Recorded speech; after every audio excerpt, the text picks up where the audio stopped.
जय श्री राम। मनुष्य जीवन का समय बहुत ही मूल्यवान है। लाख रुपया खर्चा करके भी एक क्षण का समय अधिक नहीं मिल सकता। अतएव हमको तौल तौल कर समय बिताना चाहिए। आपके पास जो कुछ संपत्ति है वह सारी अर्पण कर दें तो भी मनुष्य जीवन का एक क्षण मिलने वाला नहीं है। यदि एक दिन का समय अधिक मिलता हो तो सर्वस्व अर्पण कर दे। कंजूस रुपयों को सोच सोच करके खर्च करता, वैसे ही समय को कंजूस की तरह बिताना चाहिए। 10 वर्ष कोशिश करने पर भी भगवान नहीं मिले, किंतु कुछ समय अच्छा बिताया जाए तो 5 मिनट में मिल सकते हैं। अतएव सच्चे सुख के लिए समय बिताना चाहिए।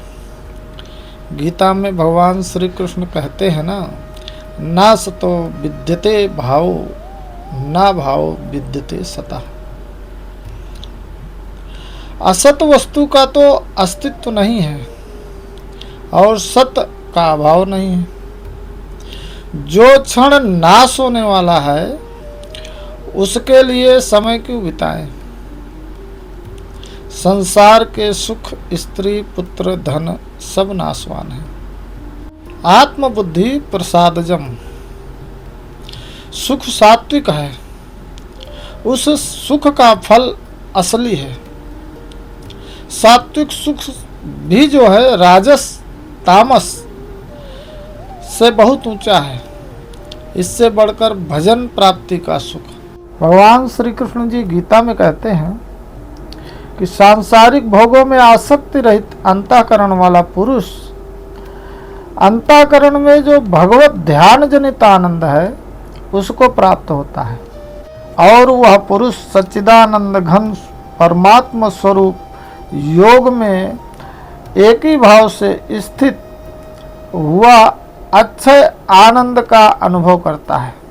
बाहर के विषयों में आसक्ति रहित अपनी आत्मा में ध्यान जनित सुख का अनुभव करता है।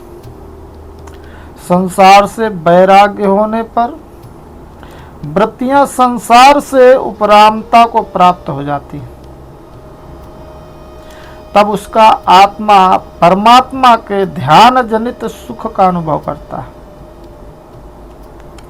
फिर उसकी आत्मा परमात्मा के स्वरूप में जम जाती है। वह अच्छे सुख का अनुभव करता है।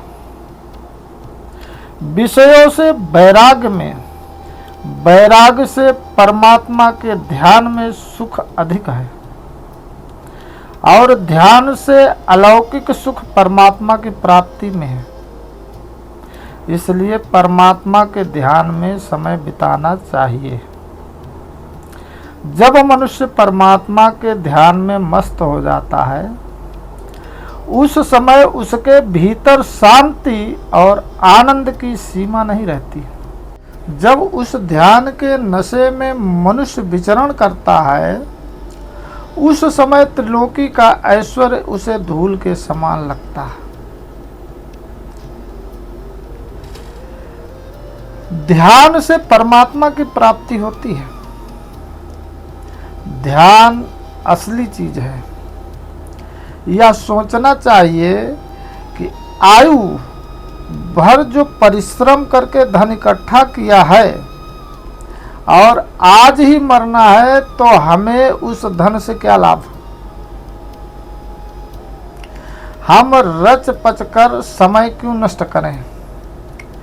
दूसरी बात शरीर की, खा पी करके शरीर में खूब मांस बढ़ा लें, आखिर में जब इसकी राख होनी है तो बढ़ाने से फायदा क्या। मृत्यु होने पर लोग शमशान में ले जाएंगे तो वो बेचारे ज़्यादा तंग होंगे। शरीर की तो राख ही होनी है। अतएव जब तक शरीर रहे इससे परोपकार, सेवा, ईश्वर भक्ति, भजन, साधन करने चाहिए।